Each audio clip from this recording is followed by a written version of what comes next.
প্রিয় দর্শক, সবাইকে শুভেচ্ছা জানিয়ে শুরু করছি টাইম এক্সক্লুসিভ অনুষ্ঠান। পুরো অনুষ্ঠান জুড়ে আমি আরিফুর রহমান থাকবো আপনাদের সাথে। দর্শক, আজকে যে বিষয়গুলো নিয়ে আমরা আলোচনা করতে চাই তার মধ্যে সবচেয়ে গুরুত্বপূর্ণ যে বিষয়টি বাংলাদেশি কমিউনিটির জন্য ভাবিয়ে তুলছে তা হলো যে নিউ ইয়র্ক সিটি জুড়ে আইসের অপারেশন। আমরা এরই মধ্যে যুক্তরাষ্ট্রের একটি গণমাধ্যম থেকে খবরটি দেখেছি এবং কয়েকটি জায়গা থেকে খবরটি পেয়েছি। এছাড়া মধ্যপ্রাচ্যের যুদ্ধ নিয়ে আমরা কথা বলবো, সর্বশেষ পরিস্থিতি কি, এছাড়া ফুসফুসের ক্যান্সার, এই ফুসফুসের ক্যান্সার কেন হয়, করণীয় কি, চিকিৎসা সেবাই বাকি রয়েছে, সেগুলো নিয়ে আমরা কথা বলবো। আজকে আমাদের সাথে আমন্ত্রিত অতিথিদের মধ্যে রয়েছেন অ্যাটর্নি মোহাম্মদ আজিজ, আছেন হাসান ফেরদৌস, আছেন ডাক্তার মঞ্জুর মোর্শেদ, আর বরাবরের মধ্যে নিউজ আপডেট জানাচ্ছেন জনাব নাজমুল হাসান। ধন্যবাদ আরিফ এবং ধন্যবাদ টাইম টেলিভিশনের সকল দর্শক শ্রোতা এবং প্যানেলি সবাইকে সালাম এবং শুভেচ্ছা। আশা করি আপনারা সবাই ভালো আছেন। আজ মঙ্গলবার জুলাই মাসের 28 তারিখ। আরিফ একটু আগে যে আইস অভিযানের কথা বলেছে সেই বিষয়ে আমি পরে বলতে চেয়েছিলাম, পরে আপনাদের জানাবো যে আইসের ব্যাপক অভিযান নিউ ইয়র্ক জুড়ে শুরু হয়েছে এবং আমি নিজে একটি স্পটে তাদের লক্ষ্য করেছি, সেটি জ্যাকসন হাইটসের কাছাকাছি রুজভেল্ট এভিনিউতে, এবং সেটা আনমার্ক গাড়িতে কোনো লাইসেন্স প্লেটের কোনো মার্ক ছিল না, কিন্তু ভিতরে আমি দেখলাম কালো পোশাকে পরা। কিন্তু আমি এই বিষয়ে সতর্কতার বিষয়ে একটু পরে বলছি আপনাদের। তবে আমি তাদেরকে গাড়ি থেকে নেমে কাউকে থামাতে দেখিনি, কিন্তু তারা গাড়িতেই বসা ছিল, দেখেছি দুটো গাড়ি ছিল পরপর, বাট তাদের গাড়ি থেকে নেমে কাউকে থামাতে আমি দেখিনি।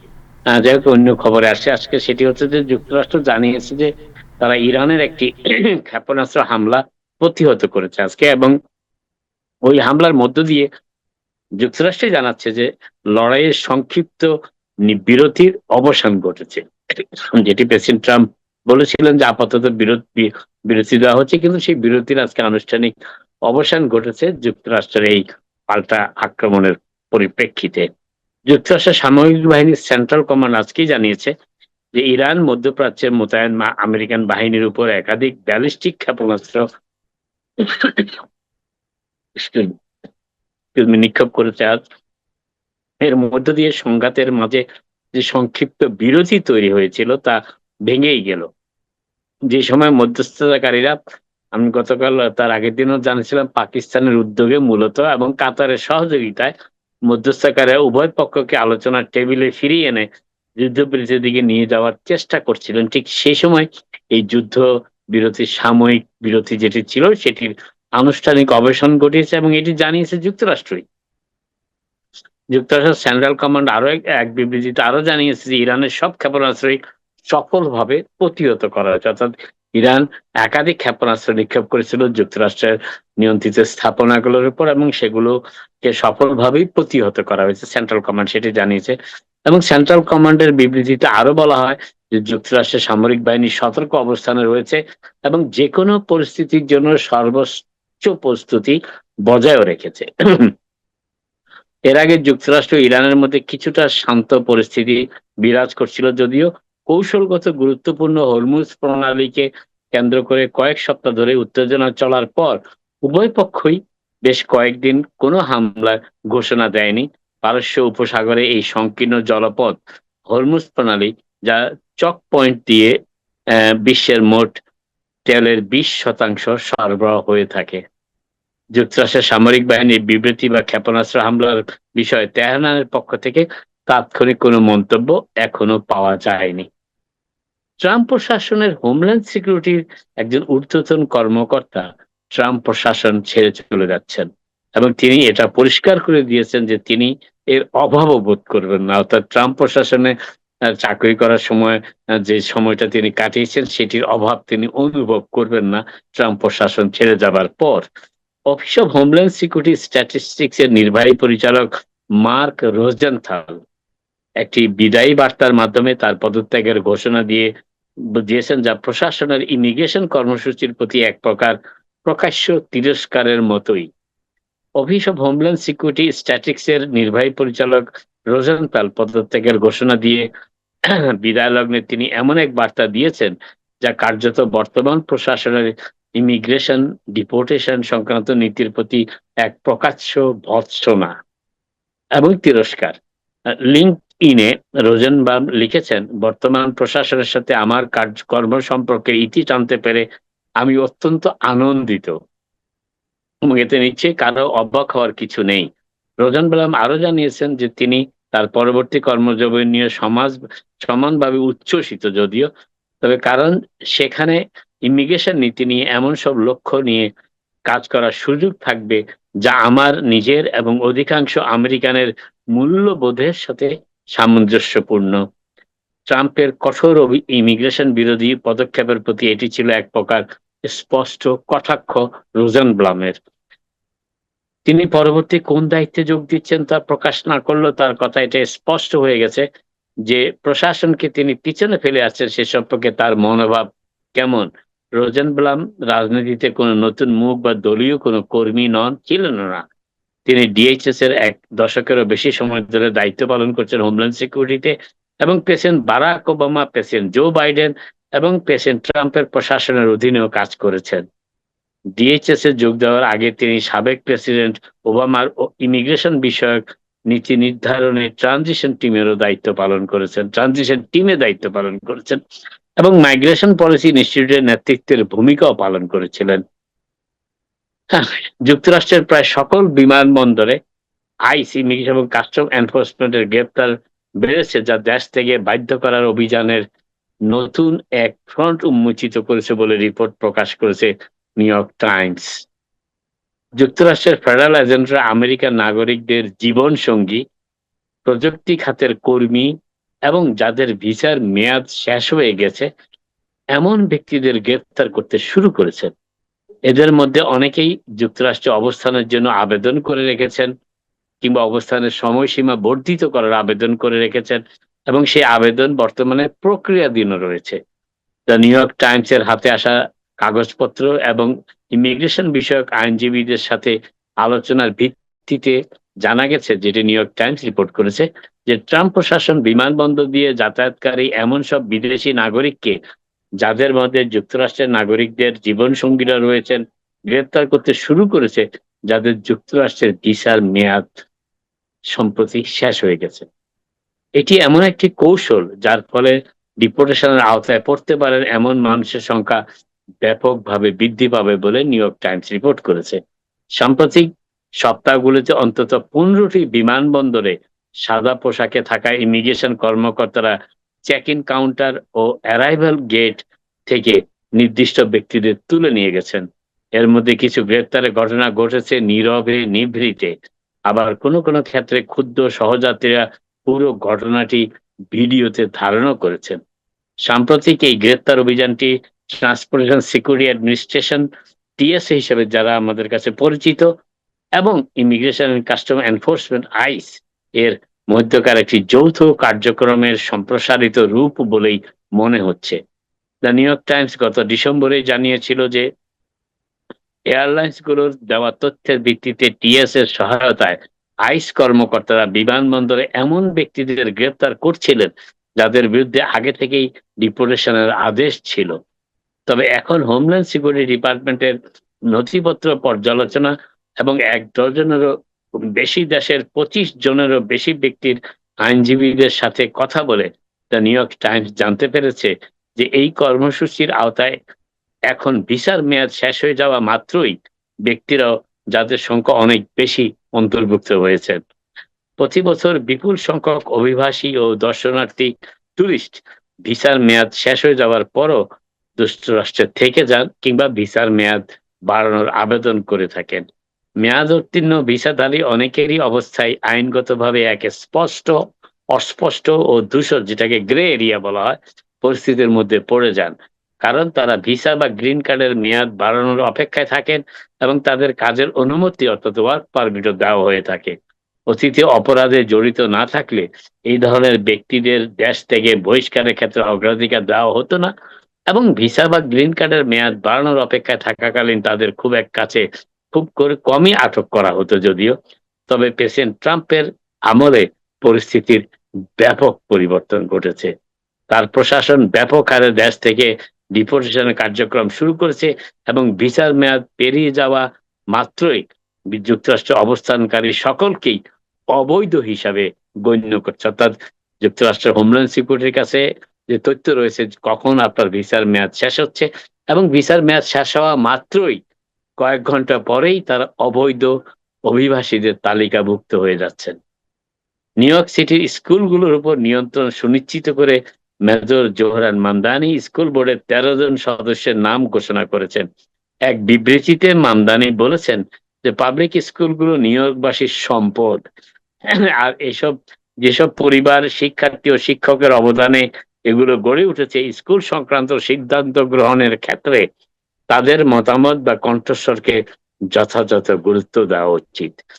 ট্রান্সপারেন্সি অর্থাৎ স্বচ্ছতা ও জবাবদিহিতার সাথে নিউ ইয়র্ক সিটির স্কুল ব্যবস্থাকে সঠিক পথে পরিচালনায় সহায়তা করার ক্ষেত্রে প্যানেল ফর এডুকেশনাল পলিসি, শিক্ষানীতি বিষয়ক প্যানেলের অত্যন্ত গুরুত্বপূর্ণ দায়িত্ব রয়েছে বলে মেয়র মনে করেন। নিউ ইয়র্ক স্টেট আইন অনুযায়ী নিউ ইয়র্ক সিটি স্কুল বোর্ডের ২৪ জন সদস্যের মধ্যে ১৩ জনকে নিয়োগ দেওয়ার এবং স্টেটের আইন প্রণেতাদের দেওয়া তালিকা থেকে সভাপতি নির্বাচন করার ক্ষমতা মেয়রের হাতে ন্যস্ত।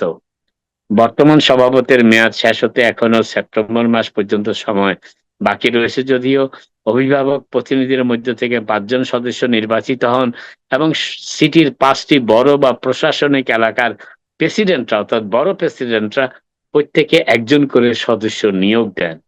এই কাঠামোর ফলে স্কুল ব্যবস্থার উপর মেয়র মামদানির সরাসরি নিয়ন্ত্রণ বজায় থাকবে, অথচ তিনি নির্বাচনী প্রচারণার সময় এই ক্ষমতা ছেড়ে দিয়ে এই ব্যবস্থাকে আরো গণতান্ত্রিক করার প্রতিশ্রুতিও দিয়েছিলেন, যদিও তিনি কখনোই এর কোনো স্পষ্ট বিকল্প প্রস্তাব তুলে ধরেননি ভোটারদের কাছে।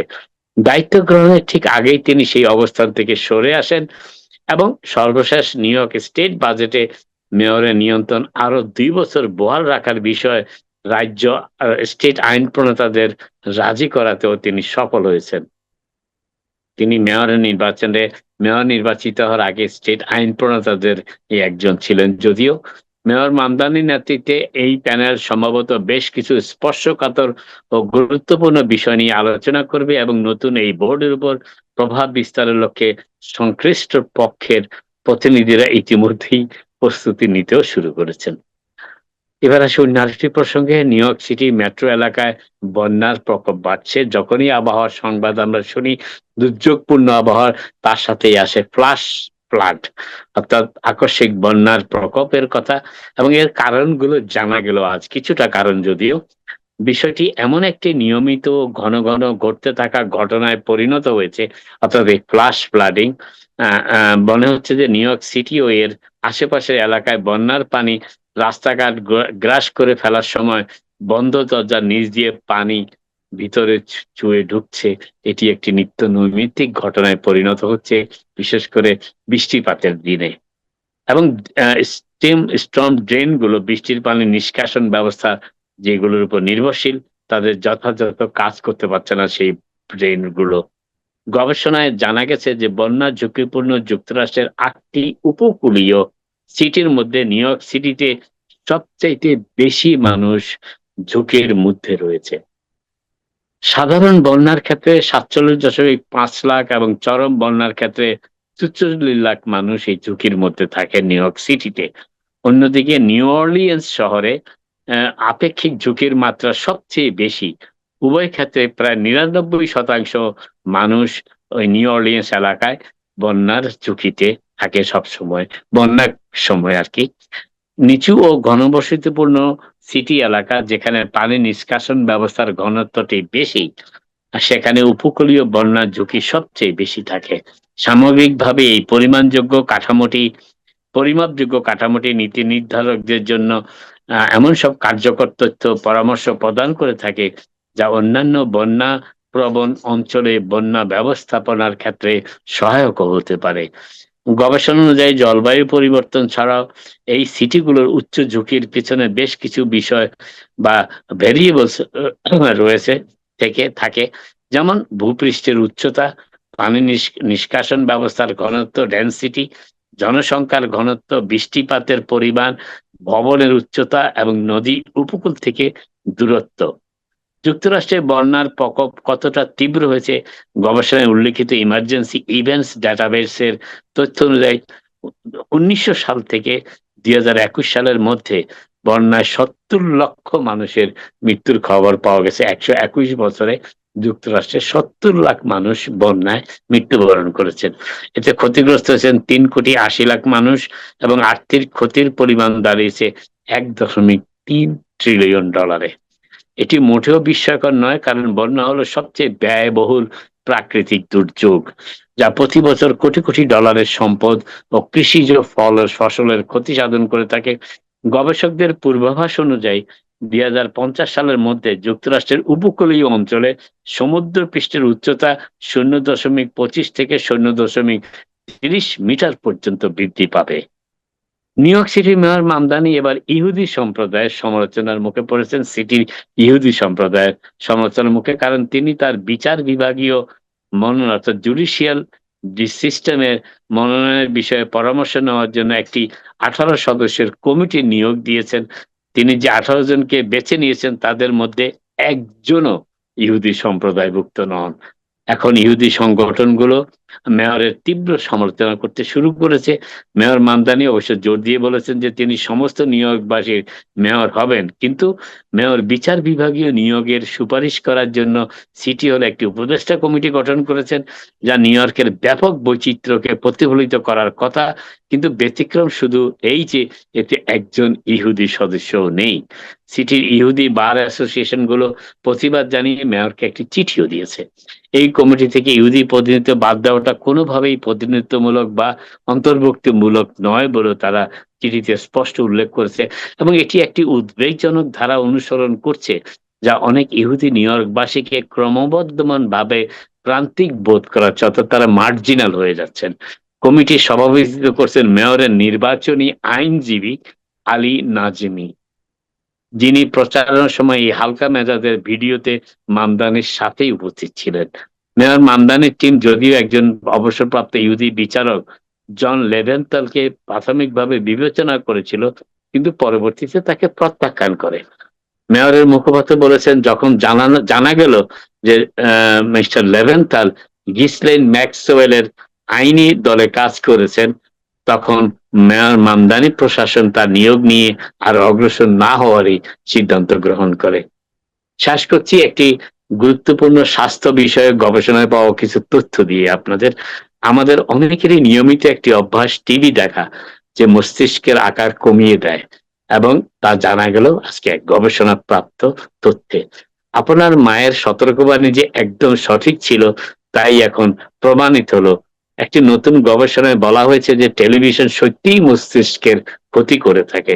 গবেষকরা সম্প্রতি Alzheimer's and dementia the journal of the Alzheimer's অ্যাসোসিয়েশনে প্রকাশিত এক প্রতিবেদনে জানিয়েছেন যে অতিরিক্ত সময় ধরে টেলিভিশন দেখার সাথে স্মৃতিশক্তি ও চিন্তা শক্তির সাথে জড়িত মস্তিষ্কের বিভিন্ন অংশের সংকোচন বা আকার কমে যাওয়ার একটি সম্পর্ক রয়েছে। যদিও গবেষকদের মতে মস্তিষ্কের এই সংকোচন কেবল দীর্ঘ সময় ধরে বসে থাকার বা কায়িক পরিশ্রমহীন জীবনযাপনের কারণেই ঘটেনি, কারণ বসে থাকার মতো অন্যান্য অভ্যাসের সাথে মস্তিষ্কের আয়তন কমে যাওয়ার কোনো যোগসূত্র খুঁজে পাওয়া যায়নি, একমাত্র টিভি দেখা ছাড়া।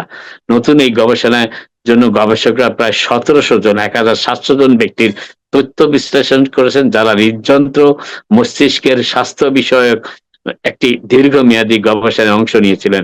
অংশগ্রহণকারীদের গড় বয়স ছিল 53 বছর এবং তাদের 1987 থেকে 1989 সালের মধ্যে গবেষণায় অন্তর্ভুক্ত করা হয়েছিল। গবেষণার অংশ হিসেবে অংশগ্রহণকারীদের কাছ থেকে টিভি দেখার অভ্যাস সম্পর্কে জানতে চাওয়া হয়, পাশাপাশি তাদের মস্তিষ্কের এমআরআই স্ক্যানও করা হয়। ফলাফলে দেখা গেছে যারা খুব ঘন ঘন টিভি দেখতেন তাদের মস্তিষ্কের গঠনে ব্যাপক পার্থক্য ছিল, বিশেষ করে তাদের তুলনায় যারা খুব কম বা কখনই টিভি দেখতেন না। গবেষক দলটি মস্তিষ্কের এমন কিছু অংশ সংকোচন বা সংকুচিত হয়ে যাওয়ার বিষয়টি শনাক্ত করেছে, যা আলঝাইমার রোগের প্রাথমিক লক্ষণের সাথেও সম্পর্কিত। এছাড়া তারা মস্তিষ্কের হোয়াইট ম্যাটার অধিক ক্ষতিও লক্ষ্য করেছেন। এই ক্ষতির সাথে জ্ঞানীয় সক্ষমতা কমে যাওয়া এবং ডিমনেশিয়ার সম্পর্ক রয়েছে।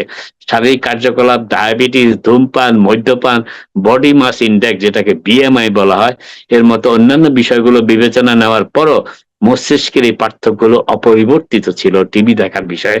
উল্লেখ্য, বিএমআই হলো উচ্চতা ওজনের উপর ভিত্তি করে শরীরের চর্বির পরিমাণের একটি আনুমানিক হিসাব। গবেষকরা আরো জানিয়েছেন যে একটি কৌতূহলোদ্দীপক বিষয় হলো টিভি দেখার সময় কেবল বসে থাকাই যে মস্তিষ্কে এই পরিবর্তনগুলোর কারণ তা কিন্তু নয়। গবেষণায় দেখা গেছে যারা কর্মক্ষেত্রে দীর্ঘ সময় বসে থাকেন তাদের মস্তিষ্ক আয়তন যারা প্রচুর টিভি দেখেন তাদের তুলনায় বেশি, এবং তাদের মস্তিষ্কের হোয়াইট ম্যাটারও ক্ষতিও কম। টিভি দেখার কারণে মস্তিষ্কের উপর ক্ষতিকর প্রভাবের ক্ষেত্রে পুরুষরাই বিশেষ ঝুঁকির মুখে থাকেন এবং বলে মনে হয়। গবেষকরা জানিয়েছেন এমআরআই স্ক্যানের ফলাফল নারী ও পুরুষ ভেদে আলাদা করে বিশ্লেষণ করলে দেখা যায় মস্তিষ্কের যেসব পরিবর্তন লক্ষ্য করা গেছে তার অধিকাংশই পুরুষদের ক্ষেত্রে ঘটেছে। গবেষকদের মতে চিকিৎসা রোগীরা কেবল শারীরিক নাড়াচাড়া বা চলাফেরা বাড়ানোর পরামর্শ দেওয়ার পাশাপাশি টিভি দেখার সময় কমিয়ে আনার কথাও বলতে শুরু করেছেন। আরো ভালো হয় যদি যারা দীর্ঘ সময় বসে থাকেন তারা টিভি দেখার পরিবর্তে মস্তিষ্ককে উদ্দীপ্ত করে এমন কোনো কাজে সময় ব্যয় করার কথা বিবেচনা করেন। ইউএসসি এর জীববিজ্ঞান ও নৃবিজ্ঞানের অধ্যাপক এবং এই গবেষণার সিনিয়র গবেষক ডেভিড রাইলসন এক সংবাদ বিজ্ঞপ্তিতে বলেছেন, এতদিন আমরা মূলত মানুষ কতটা সময় বসে কাটাচ্ছে তার উপরেই সময় গুরুত্ব দিচ্ছি, তবে আমাদের গবেষণার ফলাফল বলছে যে বসে থাকার সময় তারা কি করছেন সেদিকেও আমাদের নজর দেওয়া উচিত, অবশ্যই টিভি দেখা নয়। আপাতত এখানে শেষ করি, আবার আপনাদের সাথে কথা হবে। আপনারা সবাই ভালো থাকবেন। আইসের অভিযানের ব্যাপারে শেষ কথাটি বলি যে আপনারা সবাই সতর্ক থাকবেন, যাদের কাগজপত্রে তারা মনে করেন যে বিন্দুমাত্র সমস্যা থাকতে পারে তারা আইনজীবীদের অবশ্যই পরামর্শ নেবেন, লাইসেন্সড আইনজীবী, অভিজ্ঞ আইনজীবী। তবে রাস্তাঘাটে ইমিগ্রেশন বিষয়ক পরামর্শদাতা বা দের সাথে নয়। এবং আরেকটি বিষয়, যতটা সম্ভব আইসের অপারেশন এলাকাগুলো থেকে এড়িয়ে চলাটাই বোধহয় সবচেয়ে বেশি নিরাপদ। আপাতত এখানে শেষ করি, আবার আপনার সাথে কথা হবে। আপনারা সবাই ভালো থাকবেন। ধন্যবাদ নাজমুল হাসান, আপনি একটু আমাদের সাথে থাকেন। আমাদের সাথে হাসান ফেরদৌস ভাই জয়েন করেছেন, আপনাকে ধন্যবাদ হাসান ভাই। আমরা জানি যে যুদ্ধের পরিস্থিতির খবর আমরা রাখবো। আর নাজমুল ভাই, জ্যাকসন হাইটসের যে অভিজ্ঞতার কথা আপনি দর্শকদেরকে বললেন যে জ্যাকসন হাইটসে আপনি দেখেছেন গাড়িতে আইসরা অবস্থান করছে, আমি দর্শকদের সাথে কি কিছুটা শেয়ার করবেন? মানে যখন একজন আইস কর্মকর্তা কোনো একটা জায়গায় অপারেশনের আগে তাদের মানে টোটাল অ্যাটিটিউডটা কেমন থাকে তাদের? বা না এটা ডিপার্টমেন্ট অফ হোমল্যান্ড সিকিউরিটি জানিয়েছে যে তারা এই নিউ ইয়র্ক সিটির যে অপারেশনটি এটি টার্গেটেড অপারেশন, অর্থাৎ তারা বিভিন্ন ব্যক্তিকে খুঁজছেন বিভিন্ন ঠিকানায় গিয়ে তারা রাস্তাঘাটে এখনো অপারেশন চালাচ্ছেন না। আমি আইসের সদস্যদের গাড়ি থেকে নামতেও দেখিনি, আমি সেখানে প্রায় 10 মিনিট দূর থেকে অবজার্ভ করেছি তাদের বিষয়। তবে যেটা আমি দেখেছি ক্যামেরা জুম করে তাদের ভিতরে যারা বসে আছেন তাদের পুলিশ আইস পিছনে লেখা আছে সেটি আমি লক্ষ্য করেছি, এবং গাড়িগুলো আনমার্ক গ্রে কালারের গাড়ি, জিপ খুব সম্ভবত আমেরিকার মনে হচ্ছিল আমার কাছে, কিন্তু আমি ছবি তুলতে চাইনি স্যার, কারণ আমি এখানে এটা ক্যাওয়াসিটি করতে চাইনি, কিংবা অন্য যারা হাঁটাচলা করছেন তাদেরকেও ধারণা দিতে চাইনি যে এগুলো আইসের গাড়ি। তো যাই হোক, যেটি আমি লক্ষ্য করেছি সেটি বলার চেষ্টা করছি। আরেকটি বিষয় খুব গুরুত্বপূর্ণ, মেয়র মামদানি কিংবা নিউ ইয়র্কের গভর্নর ক্যাথি হুকুল যেভাবেই বলুন না কেন যে আইস থেকে তারা অভিবাসীদের নিরাপদ রাখবেন, কিন্তু আইস যখন যদি কাউকে গ্রেপ্তার করে কিংবা আইস যদি কাউকে চ্যালেঞ্জ করে তখন কিন্তু মেয়র মামদানি কিংবা তার টিমের কাউকে কিংবা গভর্নর হুকুল টিমের কাউকে তাদের আশেপাশে পাওয়া যাবে না। আইস যাদের গ্রেপ্তার করতে চায় তাদের গ্রেপ্তার করবেই কাগজপত্রের সমস্যা থাকলে। আর এই বিষয়টি আপনার অত্যন্ত গুরুত্বের সাথে বিবেচনা করবেন সবাই। আর যেখানেই আপনারা মনে করবেন একটু সংঘর্ষ হচ্ছে কিংবা পুলিশি অ্যাকশন হচ্ছে সেগুলো এড়িয়ে চলাটাই সবচেয়ে বেশি নিরাপদ, কারণ এই অবস্থাটি চিরস্থায়ী নয়, এটি সাময়িক একটি অবস্থা। অতএব সাময়িক অবস্থার ব্যাপারে সাময়িক সিদ্ধান্ত গ্রহণ করাটাই যুক্তিযুক্ত। আমি একদম শেষ একটি প্রশ্ন করব, আর আপনাকে এই বিষয়ে প্রশ্ন রাখবো না। যে প্রশ্নটি রাখতে চাই, আপনার তথ্য এবং চারপাশের যে পরিস্থিতি, এখান থেকে তো একটি বিষয় স্পষ্ট হচ্ছে, জ্যাকসন হাইটস আমরা জানি যে খুবই লোকারণ্য একটা জায়গা, খুবই অনেক মানুষের সেখানে চলাফেরা থাকে। তা আইস যদি সেখানে তাদের টার্গেট পার্সনকে পেয়ে যায় তাহলে অত মানুষের মধ্যে থেকেও তাহলে তাদেরকে উঠিয়ে নিয়ে যাবে, এটা কি বোঝা যাচ্ছে না? পারে নিতে পারে। তার যতটুকু আমি জেনেছি যে ডিপার্টমেন্ট অফ হোমল্যান্ড সিকিউরিটি এখন ছবির যে স্ক্যান করা ইমেজ তাদের কাছে আছে, সেগুলো মিলিয়ে দেখছে। বিভিন্ন জায়গায় তারা ছবি দিয়ে ছবি তুলছে, দূর থেকে তাদের যেটাকে বলে ফটো গানের মতন তারা ছবি তুলে সেই লোককে তাদের ডাটাবেসে থাকা ইমেজের সাথে সেটা স্ক্যান করার চেষ্টা করছে, ম্যাচ করার চেষ্টা করছে। যার ঠিকানা সর্বশেষ রয়েছে, ডিপোর্টেশন অ্যাড্রেস বলা হোক কিংবা অন্য কোনো কারণে তাদের গ্রেপ্তার করতে চায়, তাদের আশেপাশের ঠিকানাগুলো স্ক্যান করতেছে, যাচাই করতেছে। এইটাই তাদের এক ধরনের কর্মপদ্ধতি। সেটা নিয়ে বেশিরভাগ আলোচনা না করে যেটা আমি বলার চেষ্টা করছি সেটা হচ্ছে, যাদের কোনো ইমিগ্রেশন সংক্রান্ত কিংবা কেস সংক্রান্ত সমস্যা রয়েছে তারা অবশ্যই অবশ্যই তাদের আইনজীবীদের সাথে পরামর্শ করেন পরবর্তী পদক্ষেপ নিয়ে। এবং আরেকটি কথা যেটি বললাম এখন একটু আগে, আপনারা দেখেছেন যে সেটি হচ্ছে যে নিউ ইয়র্ক টাইমস এই রিপোর্টটি করেছে যে যাদের ভিসা, যারা অনেকেই যুক্তরাষ্ট্রে এসেছেন 7 মাস আগে, 8 মাস আগে, তাদের 6 মাসের ভিসা দেওয়া হয়েছে, তারা ভিসার অ্যাপ্লাই করেছেন, এক্সটেনশনের জন্য অনেকে অ্যাপ্লাই করেছে, কিন্তু সেই অ্যাপ্লাইটাকে আমলে দিচ্ছে না আইস। সেটি নিউ ইয়র্ক টাইমস আজকে রিপোর্ট করেছে যে তারা যাদের ভিসা ওভারস্টে হয়ে যাচ্ছে, অর্থাৎ আপনাকে যদি জুলাই মাসের 25 তারিখ দেওয়া হয়, 25 তারিখ রাতে 12টা 1 মিনিটের পরে কিন্তু আপনার যুক্তরাষ্ট্রে ওভারস্টের তালিকায় চলে আসছেন এখন, কারণ এখন সবকিছু ডিজিটাল পদ্ধতিতে হচ্ছে। অর্থাৎ তারা আপনাকে খুঁজতেই পারে, এবং খুঁজতে গিয়ে যদি আপনাকে পেয়ে যায়, আপনাকে বিমানবন্দরেও পেতে পারে, রেস্টুরেন্টেও পেতে পারে, কোনো সুপার মার্কেটেও পেতে পারে, শপিং মলেও পেতে পারে, যেখানেই পাবে সেখানেই তারা তাকে অ্যারেস্ট করছে। আপনি ভিসার জন্য আবেদন এক্সটেনশন করেছেন, এক্সটেনশন চেয়েছেন, আপনার American husband, American citizen husband কিংবা ওয়াইফ আপনার জন্য অ্যাপ্লাই করেছে, কিন্তু আপনি যুক্তরাষ্ট্রে অবৈধভাবে অবস্থান করছেন, আপনার ভিসার মেয়াদ শেষ হয়ে গেছে, এদেরকেও এখন ধরা হচ্ছে। এটি কিন্তু নিউ ইয়র্ক টাইমসের ডিটেইল রিপোর্ট আজকে প্রকাশিত হয়েছে। এবং এয়ারপোর্ট গুলো তো আপনার অ্যারাইভাল দেখছেন, সেটা আজকে একটা রিপোর্ট এসেছে, যদিও আমি, কারণ এখন প্রচুর ইমিগ্রেশন রিপোর্ট আছে, আমি সবগুলো দিয়ে সব তথ্য দিয়ে মানুষকে একটু ভীতি সঞ্চার করার মতো অবস্থা সৃষ্টি করতে চায় না। আজকে একজন গ্রিন কার্ডধারীকে গ্রেফতার করা হয়েছে একটি বিমানবন্দর থেকে, তিনি তার টিকিট পে করেননি বহু বছর আগের ট্রাফিক টিকিট। যাই হোক, এই ধরনের অনেক বিষয় এখন দেখা হচ্ছে। কারণ যেটি আমি বলি সেটি হচ্ছে যে আমরা যদি না বুঝি এই অর্থটা, জিরো টলারেন্স যাকে বলা হয়, সেই জিরো টলারেন্সের অবস্থায় আমরা চলে এসেছি প্রেসিডেন্ট ট্রাম্পের ইমিগ্রেশন সংক্রান্ত কর্মসূচির ব্যাপারে। ধন্যবাদ আপনাকে। আমাদের সাথে ডাক্তার মঞ্জুর মসুদ জয়েন করেছেন, আপনাকে ধন্যবাদ। এখন একটু তার আগে হাসান ফেরদৌস ভাইয়ের কাছে যেতে চাই।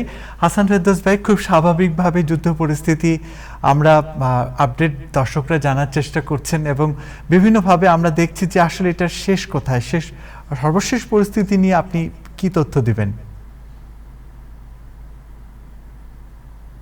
ধন্যবাদ আরিফ। ডাক্তার সাহেব, বহুদিন পরে দেখতে পাচ্ছি, ভালো লাগছে। আসসালামু আলাইকুম।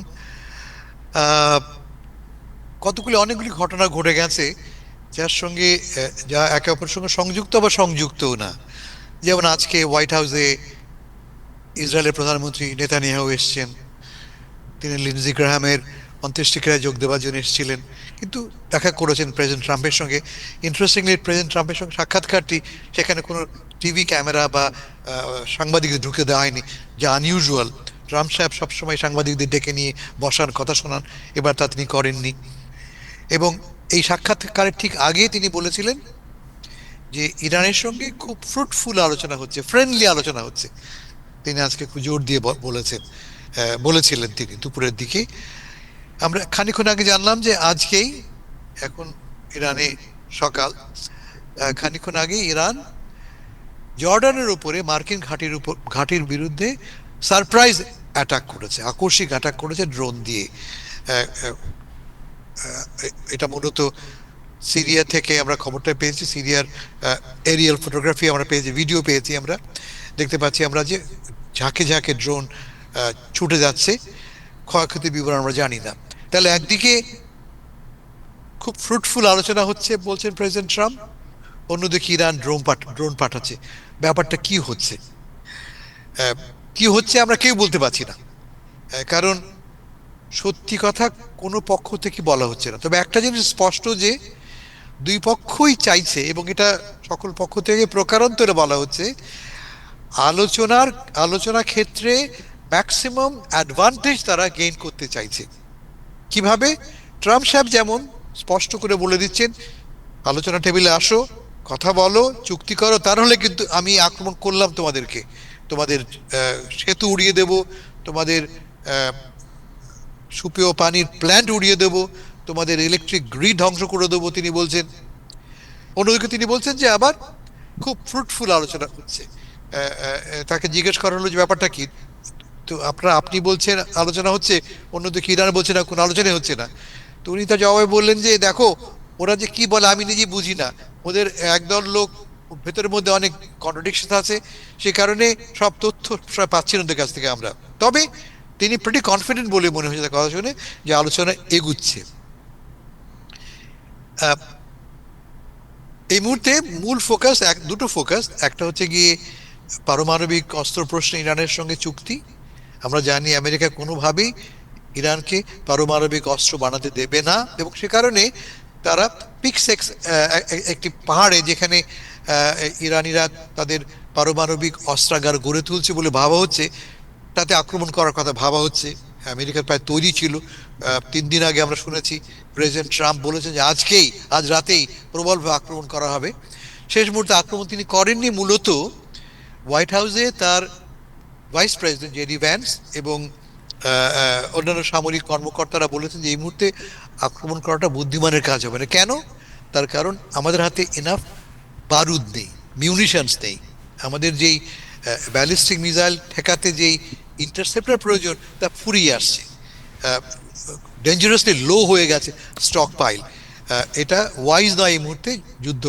ফলে সেই মুহূর্তে ট্রাম্প সাহেব একদিকে বললেন যুদ্ধ করতে যাচ্ছি আমরা, প্রবল আক্রমণ করব আমরা কয়েক ঘন্টার মধ্যেই, কিন্তু আক্রমণটা হলো না, মূলত জেডি ভ্যান্স এবং সামরিক কর্মকর্তাদের আপত্তির কারণে। মিনওয়াইল ইরান এবং ওমান কথা বলা শুরু করেছে। আমি বললাম দুটো মূল বিষয়, একটা হচ্ছে পারমাণবিক অস্ত্র, অন্যটা হচ্ছে হরমুজ প্রণালী। যুদ্ধ এই নিয়ে হচ্ছে। ইরান বলছে যে এই হরমুজ প্রণালী আমাদের, এবং আমাদের নির্দেশ মতোই জাহাজ এই পথ দিয়ে চলবে।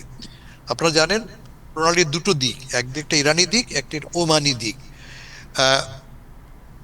যে 14 দফা চুক্তি করেছে মার্কিন যুক্তরাষ্ট্র, আমাদের MOU বা মেমোরেন্ডাম অফ আন্ডারস্ট্যান্ডিং, তাতে বলা হয়েছে যে ইরান তার প্রতিবেশী দেশগুলির সঙ্গে কথা বলে এই হরমুজ প্রণালী দিয়ে জাহাজ চলাচলের বন্দোবস্ত চূড়ান্ত করবে।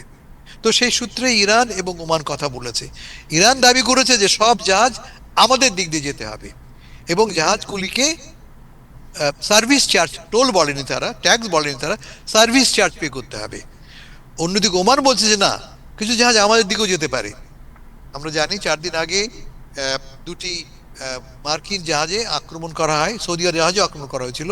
তারা এই ওমানি দিক দিয়ে যাওয়ার চেষ্টা করছিল, এবং তার জবাবে কিন্তু গত 3 দিন ধরে দেখেছি আমরা, 3 দিন আগে দেখেছি আমরা, প্রায় 13 দিন একটানা যুদ্ধ হয়েছে, আক্রমণ করেছে মার্কিন যুক্তরাষ্ট্র, মূলত ওই কারণে যে ইরান ওমানের পাশ দিয়ে যাওয়া জাহাজগুলির উপরে হামলা করেছিল। এখন গতকাল এবং আগের 2 দিন ধরে দেখেছি আমরা ইরান এবং ওমান কথা বলছে কিভাবে আমরা এই হরমুজ প্রণালী দিয়ে জাহাজ চলাচল ব্যবস্থাটাকে নিয়ন্ত্রণ করতে পারি। ওমান প্রস্তাব করেছে যে এটা আমরা যৌথভাবে নিয়ন্ত্রণ করব, কিছু জাহাজ তোমার দিক দিয়ে যাবে, কিছু জাহাজ আমার দিক দিয়ে যাবে, কিন্তু কোনো জাহাজের উপরে কোনো রকমের টোল বা ট্যাক্স আরোপ করব না আমরা। এটা একটা। অন্যদিকে ইরান বলছে যে না, সব জাহাজ আমার দিক দিয়ে যেতে হবে এবং সার্ভিস চার্জ পে করতে হবে। এই নিয়ে কথা চালাচালি চলছে। এরই মধ্যে নিউ ইয়র্কে এসে পৌঁছেছেন, ওয়াশিংটন এসে পৌঁছেছেন বিবি নেতানিয়াহু। আমি একটু আগে বললাম তিনি কেন এসছেন, আমি আগে তাও বলেছি, লিন্ডসি গ্রাহামের অন্ত্যেষ্টিক্রিয়া। কিন্তু তার অন্য মূল লক্ষ্য ট্রাম্পের কানে এই মন্ত্র দেওয়া যে আসো যুদ্ধটা আবার শুরু করি। যুদ্ধটা তার খুব প্রয়োজন শুরু করাটা। কারণটা কি? 26 তারিখ অক্টোবরের তার নির্বাচন, এবং নির্বাচনে তিনি পিছিয়ে আছেন। যুদ্ধ না হলে, যুদ্ধের উত্তেজনা না থাকলে এই নির্বাচনে নেতানিয়াহু জিতবেন না। আর যেটা না মানেটা কি? তাকে জেলে যাওয়া। তিনি 2টো মামলায় ফেঁসে আছেন, করাপশন মামলায়। তাকে ফলে এই যুদ্ধটাকে শুরু করতেই হবে, এরকম একটা প্রতিজ্ঞা নিয়ে তিনি ওয়াশিংটনে এসেছেন, এবং ট্রাম্পের সঙ্গে কি কথা বলেছেন জানি না আমরা। ট্রাম্প শুধু বলেছেন মিটিং এর আগে যে আমাকে যে সমস্ত পরামর্শ দিচ্ছেন বিবি নেতানিয়াহু তার কোনো প্রয়োজন নেই, আমি সবই জানি, আমাকে কিছু বলতে হবে না। আপনারা ভালো করে জানেন যে ট্রাম্প এবং নেতানিয়াহুর মধ্যে একটা বিবাদ তৈরি হয়েছে। নেতানিয়াহু এই মিটিংয়ে, এই ওয়াশিংটনে আসবার আগে অনেকবার তাকে ফোন করেছেন, কথা বলার চেষ্টা করেছেন, ট্রাম্প কথা বলেননি। অবশেষে এই লিন্ডসি গ্রাহামের অন্ত্যেষ্টিক্রিয়া আগমন উপলক্ষে একটা বাহানা তৈরি হয়েছে, এবং তারা আজকে খানিকক্ষণের জন্য মিটিং করেছেন। আমরা হয়তো আগামীকাল জানবো যে আসলে কি হয়েছে। কেমন, আমি এখানে শেষ করি। Thank you. আপনাকে ধন্যবাদ। আমি আপনার কাছে আরেকটি প্রশ্ন রাখবো, তার আগে একটু ডাক্তার ভাই সরি ডক্টর মঞ্জু ভাইয়ের কাছে আপনার কাছে যেতে চাই। ফুসফুসের ক্যান্সার বিষয় নিয়ে একটু আমরা কথা বলতে চাই। ফুসফুসের ক্যান্সারটা আসলে কেন হয়? আমাদের টাইম টেলিভিশন পরিবারের একজনের তামান্না মৌ, তার হাজবেন্ড ফুসফুসে ক্যান্সার হয়েই মৃত্যুবরণ করেছেন। আমরা টাইম টেলিভিশন পরিবার গভীরভাবে শোকাহত। তো খুব স্বাভাবিকভাবেই ফুসফুসে ক্যান্সার নিয়ে স্বাভাবিকভাবেই একটু কথা বলতে চাই, মানুষরাও সতর্ক যেন হয়। এই বিষয়ে যদি কিছু একটু তুলে ধরতেন। জি, বিসমিল্লাহির রহমানির রহিম। আসসালামু আলাইকুম সম্মানিত দর্শক, আপনাদের সবাইকে আন্তরিক শুভেচ্ছা জানাচ্ছি। অনেকদিন পরে আসলাম। আর টাইম টিভির সম্মানিত পরিবারের একজন, যিনি খুব সম্প্রতি মারা গিয়েছেন, তার বিদেহী আত্মার মাগফিরাত কামনা করছি এবং শোক সন্তপ্ত পরিবারকে প্রতি আল্লাহ যাতে রহমত করেন সেই ব্যাপারেও আমি দোয়া করছি। যে আজ আমরা যে একটি রোগ নিয়ে কথা বলবো, যার নাম শুনলেই অনেক মানুষ আতঙ্কিত হয়ে পড়ে, সেটি হচ্ছে যে কি ফুসফুস ক্যান্সার। কিন্তু এমন একটা গুরুত্বপূর্ণ তথ্য দিয়ে আমি শুরু করতে চাই, সেটি হচ্ছে যে ফুসফুসের ক্যান্সার মানেই ধূমপায়ীদের রোগ, এই ধারণাটি সঠিক নয়। হ্যাঁ, ধূমপান আপনার ফুসফুসের ক্যান্সারের সবচেয়ে বড় এবং সবচেয়ে প্রতিরোধযোগ্য কারণ, কিন্তু সব ফুসফুসের ক্যান্সার যে আপনার ধূমপানের কারণে হয় সেটি নয়। বিশ্বজুড়ে আপনার দেখা গিয়েছে যে একটা ফুসফুসের ক্যান্সারের নাম হচ্ছে যে এডিনোকার্সিনোমা। অনেকে ধূমপান না করেও সেই ক্যান্সারে আপনার আক্রান্ত হতে পারে। সেখানে অনেক নারী, তরুণ কিংবা আজীবন ধূমপান না করা মানুষও এই রোগে আক্রান্ত। তাহলে প্রশ্ন হচ্ছে যে কেন এটি হয়ে থাকে? এর পিছনে অনেক কারণ থাকতে পারে। এর পিছনে কারণ থাকতে পারে আপনার secondary smoking, means passive smoking, পরোক্ষ ধূমপান। থাকতে পারে আপনার বায়ু দূষণ, হতে পারে আপনার রেরন গ্যাসের যে ইনহেলেশন, মিনস আমরা যে শ্বাস প্রশ্বাসের সাথে নিয়ে থাকি সেটি। হতে পারে আপনার অ্যাসবেস্টস, সিলিকা বা অন্যান্য শিল্প কারখানার যারা কাজকর্ম করে থাকেন, বা রাসায়নিক সংস্পর্শে এসে আমাদের ফুসফুসকে আক্রান্ত করা, কিংবা পারিবারিক বা জিনগত কারণেও হতে পারে।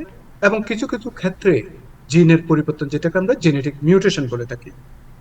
তাই কেউ যদি বলেন যে উনি তো কোনোদিন ধূমপান করেননি, তাই উনার কখনো ফুসফুস ক্যান্সার হওয়ার কোনো সম্ভাবনা নেই, এটি কিন্তু ভুল ধারণা। তবে আপনাকে মনে রাখতে হবে এট দ্য সেম টাইম যে 80 থেকে 90% ফুসফুসের ক্যান্সার কিন্তু তামাক ব্যবহারের সঙ্গে সম্পর্কিত। তাই ধূমপান পরিহার করা অত্যন্ত গুরুত্বপূর্ণ। তো একটু জেনে নিই ফুসফুসের ক্যান্সার কত ধরনের হয়ে থাকে। একটি হচ্ছে যে non small cell lung cancer, যেটাতে আপনার 85% রোগীর এই ধরনের ক্যান্সার হয়ে থাকে। এবং এটির 3 ধরনের উপকরণ রয়েছে, যেটি আমি কিছুক্ষণ আগে বললাম। এডিনোকার্সিনোমা বর্তমানে সবচেয়ে বেশি দেখা যায়, এবং যারা ধূমপান করেন না তাদের ক্ষেত্রে এটি বেশি দেখা যায়। আরেকটা হচ্ছে যে স্কোয়ামাস সেল কার্সিনোমা, যেটি সাধারণত ধূমপানের সঙ্গে সম্পর্কিত। আরেকটা হচ্ছে যে লার্জ সেল কার্সিনোমা, যেটা বিরল হলেও দ্রুত বৃদ্ধি পেতে পারে। আর স্মল সেল লাং ক্যান্সার যেটি, সেটা 15% রোগীর মধ্যে দেখা যায় এবং অত্যন্ত দ্রুত বৃদ্ধি পায় এবং দ্রুত শরীরের অন্যান্য অংশে ছড়িয়ে পড়তে পারে। তাই অনেক সময় এটি দীর্ঘদিন ভারী ধূমপান করার সময় যদি ধরা নাও পড়ে থাকে, লাস্ট স্টেজে যখন ধরা পড়ে, এই যে বললাম যে অতি দ্রুত অন্যান্য শরীরে ছড়িয়ে পড়ে, এই জন্য অনেক সময় খুবই মারাত্মক ঝুঁকি নিয়ে আসতে পারে। আসুন জেনে নিই একটি কোন লক্ষণগুলো দেখলে কখনো আপনারা অবহেলা করবেন না। দেখেন, ফুসফুস আপনারা জানেন যে আমাদের এয়ার এক্সচেঞ্জের ব্যাপারে ভূমিকা পালন করে থাকে। তো সুতরাং আপনার যদি কাশি হয়ে থাকে, কাশির সঙ্গে যদি রক্ত বের হয়ে থাকে, কাশিটা ধরুন আপনার 3 সপ্তাহের বেশি যাচ্ছে না, কিংবা সেই সাথে সাথে আপনার শ্বাসকষ্ট হচ্ছে, বুকে ব্যথা হচ্ছে, কণ্ঠস্বরটা আপনার ভেঙে যাচ্ছে, কিংবা বারবার নিউমোনিয়া হচ্ছে, অকারণে আপনার ওজনটা অনেক কমে যাচ্ছে এবং অতিরিক্ত দুর্বলতা লাগছে, এগুলি থাকলে অবশ্যই আপনারা ডাক্তারের শরণাপন্ন হবেন। কারণ অনেক আগে যদি রোগটা ধরা পড়ে তাহলে চিকিৎসার সাফল্য অনেক অনেক বেশি। আসুন জেনে নিই একটু আধুনিক চিকিৎসা আজকে সবচেয়ে বড় আশার খবরটা কি। আগে একসময় আমরা জানতাম ক্যান্সার মানেই মৃত্যু। আজ চিকিৎসার এত অগ্রগতি হয়েছে যে আমরা যেটা 10 বছর 15 বছর আগে যেটা দেখেছি সেটিও অনেক এখন চেঞ্জ হয়েছে। সেটা চিকিৎসাটা নির্ভর করে আপনার ক্যান্সারের ধরনটা কেমন, রোগের কোন স্টেজে আছে, রোগের শারীরিক অবস্থা কেমন, এবং ক্যান্সারের নির্দিষ্ট কোনো জিনগত কোনো পরিবর্তন আছে কিনা। তো প্রথমে যখন ক্যান্সার ধরা পড়ে এটি যদি লোকালাইজ হয়ে থাকে, এটি যদি খুব লোকালাইজ স্মল লোবের মধ্যে হয়ে থাকে, একটা লোবের মধ্যে, তাহলে ম্যাক্সিমাম সময় এই ফুসফুস ক্যান্সারে আপনার অস্ত্রোপচার করা যায়। কিছুটা লোবেক্টমি করা হয়ে থাকে এবং অনেক ক্ষেত্রে এটা নিরাময় করা যায়। তো সুতরাং মানুষ স্বাভাবিক জীবনযাত্রা ফিরে পেতে পারে। অনেক সময় আপনার ডাক্তারদের পরামর্শ অনুযায়ী যদি হয়তো অস্ত্রোপচার করলেন কিংবা অস্ত্রোপচারের পরে রেডিওথেরাপিও দিতে পারে। রেডিওথেরাপিটা যেখানে চিকিৎসাটা একটু আরো অন্যরকম ভূমিকা পালন করে থাকে, কারণ ক্যান্সারটা একটু অন্যদিকে একটু ছড়িয়ে পড়েছে। তো এই তারপর এই রেডিওথেরাপির পরে অনেক সময় অনেককে আপনার কিমোথেরাপি দেওয়া হয়ে থাকে। ক্যান্সার যদি অনেক জায়গায় ছড়িয়ে পড়ে, আপনারা জানেন বিভিন্ন ক্যান্সারে কিমোথেরাপি দেওয়া হয়ে থাকে, এবং নির্দিষ্ট ধরনের ক্যান্সারে যে কিমোথেরাপি এখনো একটি গুরুত্বপূর্ণ চিকিৎসা। এরপরে আমি আসবো যেটা টার্গেটেড থেরাপি। এটি কিন্তু আধুনিক চিকিৎসার একটা বড় অগ্রগতি। সব রোগীর জন্য নয়, তবে যাদের ক্যান্সার যেমন EFGR, ALK, ROS1, PRAF ইত্যাদি ইত্যাদি, KRS, এগুলির মতো নির্দিষ্ট জিনগত যদি পরিবর্তন হয়ে থাকে তখন আপনার একদম টার্গেটেড থেরাপিটা দেওয়া হয়ে থাকে। তাই আজকাল এই যে বাইপাসের পাশাপাশি জিনগত বা মলিকুলার টেস্টিং করার পরে আপনার এই টার্গেটেড থেরাপিটা দেওয়া হয়ে থাকে। আমি এরপরে আরো একটা জিনিস বলবো, ইমিউনোথেরাপি। আপনারা দেখবেন অনেক জনের ক্যান্সার হলে, সেক্ষেত্রে আমি ফুসফুসের ক্যান্সারের ব্যাপারে বলছি, ইমিউনোথেরাপিটা কিন্তু একটা বৈপ্লবিক একটা পরিবর্তন ঘটেছে। এই ক্যান্সারগুলি এটি ক্যান্সারকে সরাসরি আক্রমণ করে না, বরং শরীরের নিজের রোগ প্রতিরোধ গড়ে তোলে। তো এই জন্য রোগীকে আপনার যাতে ইনফেকশন যাতে না হয়ে থাকে, রোগীর যাতে লনজিভিটি হয়ে থাকে, এই জন্য ইমিউনোথেরাপিটা খুবই গুরুত্বপূর্ণ। তাহলে সবচেয়ে ভালো চিকিৎসা কোনটি? এই প্রশ্নটার উত্তর আপনার দিতে পারবেন যে চিকিৎসকের কাছে আপনি সেবা নিচ্ছেন, সেটি এই চিকিৎসাটা কোনটি সর্বশ্রেষ্ঠ হবে সেটি চিকিৎসক আপনাকে বলে দিবেন, অনকোলজিস্ট কিংবা পালমোনোলজিস্ট, ওনারা যে টিম বসাবেন সেদিকে। তবে আমি একটা কথাই বলবো, প্রাথমিক পর্যায়ে যদি ধরা পড়ে অস্ত্রোপচারে আপনার এটি সর্বোত্তম সুযোগ। নির্দিষ্ট জিনগত পরিবর্তন থাকলে টার্গেটেড থেরাপি অসাধারণ ফল দিতে পারে। উপযুক্ত রোগীদের ক্ষেত্রে আপনার ইমিউনোথেরাপি দিতে পারেন, রেডিওথেরাপি দেওয়া যেতে পারে, কিমোথেরাপি দিতে পারে।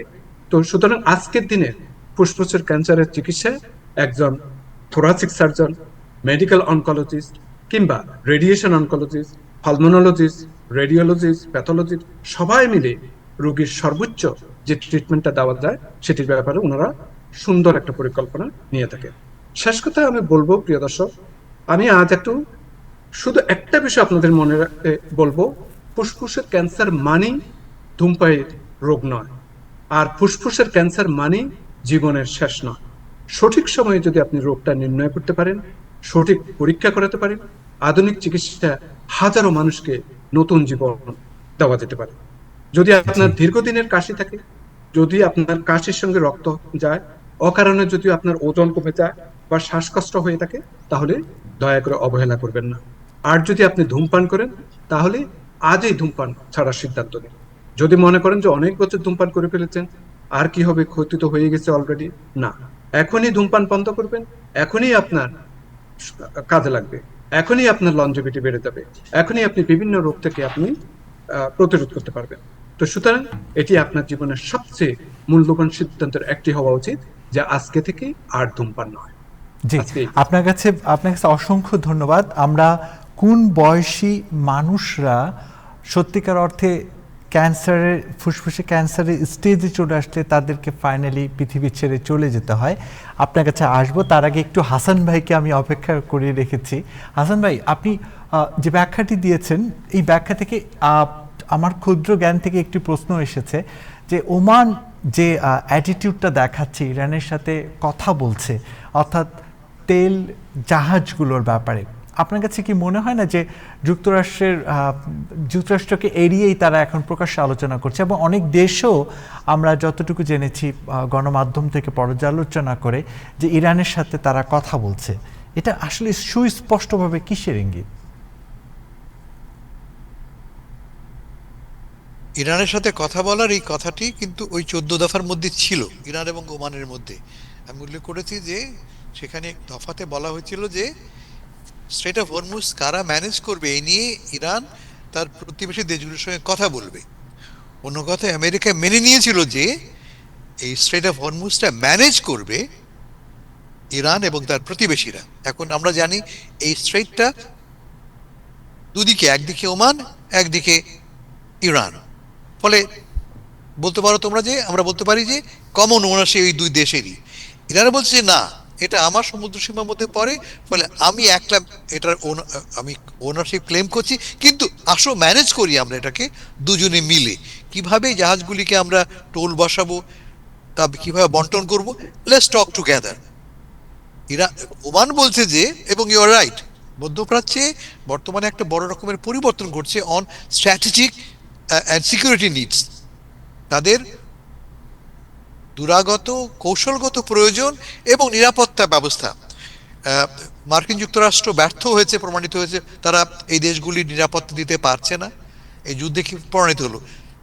সারা মধ্যপ্রাচ্য জুড়ে, সারা উপসাগর জুড়ে আমেরিকান সামরিক আস্তানা আছে, কই তারা তো হেল্প করতে পারল না। উল্টো তারা কি করলো, তারা যুদ্ধের প্রথম সপ্তাহে পাত্তারা গুটিয়ে চলে গেল কোথায়, হয় জর্ডানে অথবা ইসরায়েলে। তার মানে এটা কি, আমি যদি সৌদি আরব হই, আমি যদি ওমান হই, আমি যদি বাহরাইন হই, আমার তো কোনো লাভ নেই তোমাকে রেখে। ফলে তাদেরকে ভাবতে হচ্ছে যে কিভাবে আমার নিরাপত্তা নিশ্চিত হয়। আমি প্রোগ্রামে আগেও বলেছি, আমি উপসাগরীয় দেশগুলির প্রধান প্রয়োজনটা কি? প্রধান প্রয়োজন যে তারা যেন সামরিকভাবে স্থিতিশীল হয়, স্টেবল হয়। কারণ তাদের সবচেয়ে বড় অ্যাট্রাকশনটা কি? ইনভেস্টারদের বা আমাদের মতো যারা বেড়াতে যায় সেখানে বাড়িঘর কিনি আমরা, সবচেয়ে বড় অ্যাট্রাকশনটা কি? এটা সেফ হেভেন একটা। অন্যান্য ইরাক বা সিরিয়া বা লেবাননের মতো ভয়ের কিছু নেই। এখানে যদি ইনভেস্ট করি বা বাড়ি কিনি, বাড়িটা সেফ আমার। কিন্তু এই যুদ্ধ কি প্রমাণ করলো যে না, সেফ নয়। ইরান একটি $10,000 একটা ড্রোন পাঠিয়ে তোমার সেই নিরাপদকে ভেঙে দিতে পারে। সে কারণেই মধ্যপ্রাচ্যের উপসাগরের দেশগুলি নতুন করে ভাবছে কিভাবে আমাদের নিরাপত্তা ব্যবস্থা নতুন করে সাজানো যায়। এ নিয়ে কথা চলছে। পাকিস্তান যুক্ত হয়েছে, সৌদি আরব, মিশর যুক্ত হয়েছে, টার্কি যুক্ত হয়েছে। এবং আমরা দেখব যে এই যুদ্ধ শেষ হলেই নতুন নিরাপত্তা আর্কিটেকচার, নিরাপত্তা কাঠামো গড়ে উঠবে এই দেশগুলির ভেতরে। আমেরিকাকে বাদ দিয়ে নয়, আমেরিকাকে রেখেই, কিন্তু আমেরিকা এখন যে ডমিনেন্ট রোল প্লে করে, সেই রোলটা সে আর প্লে করবে না। ধন্যবাদ আপনাকে। আমাদের সাথে যোগ দিয়েছেন অ্যাটর্নি মোহাম্মদ আজিজ, আপনাকে ধন্যবাদ আমাদের সাথে যোগদানের জন্য।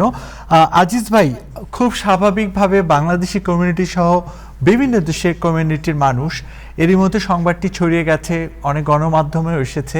আমাদের নাজমুল ভাইও আজকে জ্যাকসন হাইটসে দেখেছে সরাসরি আইসের ব্যক্তিদের, এবং নাজমুল ভাই যে কথাগুলি বলেছে যে আইস বেসিক্যালি তাদের টার্গেটেড পার্সনদেরকেই মূলত খুঁজছে এবং তারা সেখানে অবস্থান করছে। তো আমি আপনার কাছে যে প্রশ্নটি রাখতে চাই, খুব স্বাভাবিকভাবেই বাংলাদেশি কমিউনিটির জন্য আপনি আইসের ব্যাপারে কি তথ্য দিবেন? অর্থাৎ আমি যেটা বলতে চাই যে যদি কোনো ব্যক্তি আইসের মুখোমুখি হয়, সেক্ষেত্রে আইসের কর্মকর্তারা বা এজেন্টরা কি ধরনের প্রশ্ন করবে, পাশাপাশি কি ধরনের অ্যাটিটিউড, মানে বাংলাদেশিরা কি ধরনের নিজেকে প্রস্তুত করে রাখবে, এই বিষয়ে যদি দর্শকদেরকে কিছু বলতেন। ধন্যবাদ আপনাকে এবং একুশেতে আজকে যারা এই অনুষ্ঠানে রয়েছেন সবাইকে। আপনি যে প্রশ্নটা করেছেন, প্রশ্নটা আসলে খুবই গুরুত্বপূর্ণ এই মুহূর্তের জন্য।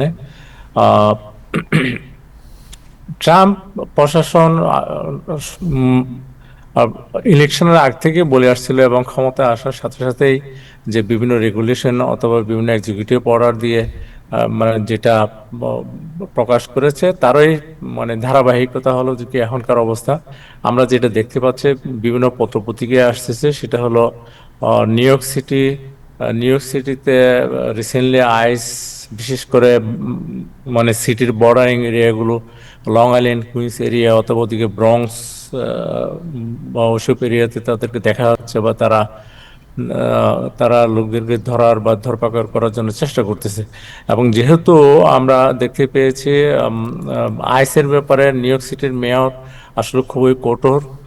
মেয়র যেটা বলেছিল সেটা হলো যে কি অ্যাবলিশ আইসকে যেন মানে অ্যাবলিশ করা হয়, যেগুলি অবশ্যই আইস পছন্দ করার কথা নয়।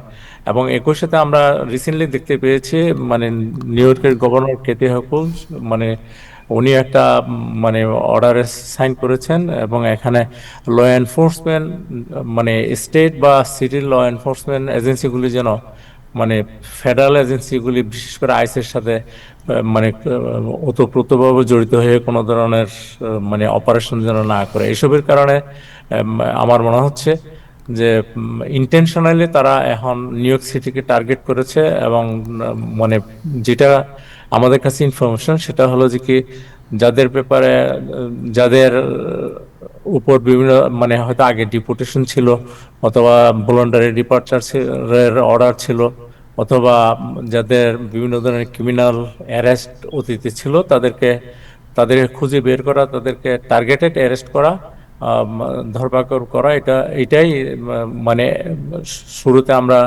মানে ধারণা করতেছি সেই ধরনের ব্যক্তিগুলিকে তারা অ্যারেস্ট করার জন্য চেষ্টা করবে।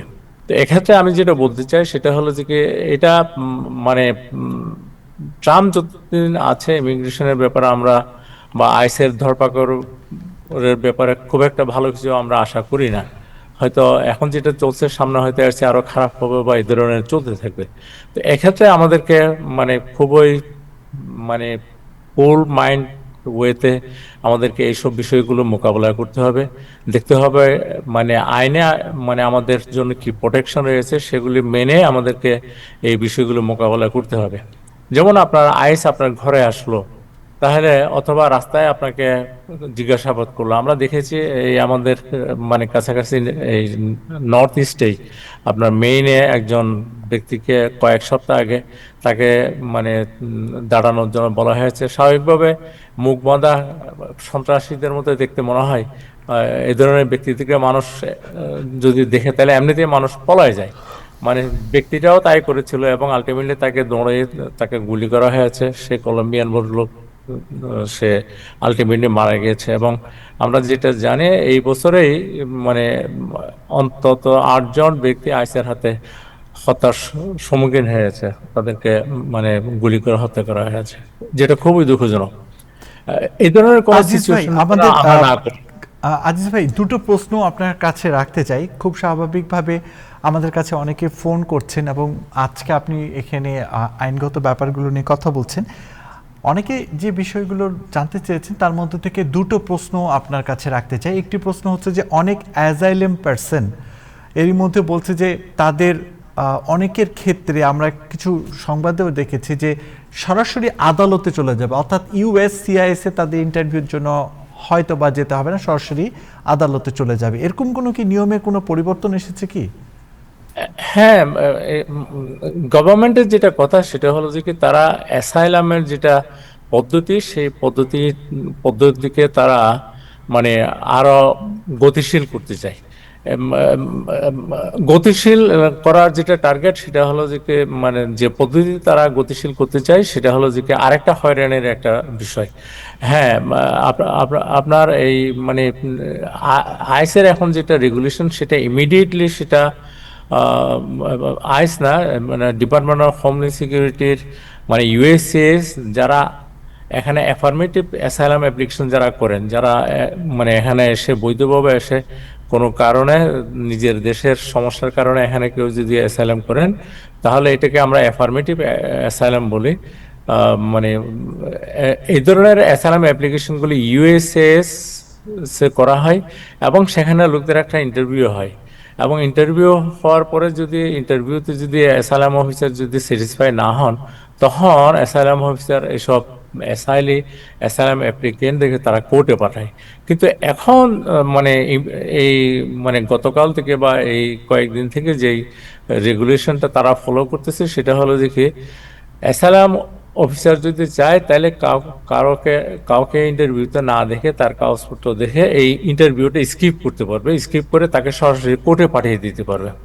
এখানে দেখেন কোর্টে অ্যাসাইলাম ইউএসসিএস অফিসার কোর্টে পাঠিয়ে দিল, সেক্ষেত্রে কি ওই ব্যক্তিকে চিঠি দিয়ে কি জানিয়ে দেওয়া হবে যে আপনাকে আমরা ইন্টারভিউ করছি না, আপনারা অমুক কোর্টে চলে যান, বিষয়টা কি এরকম?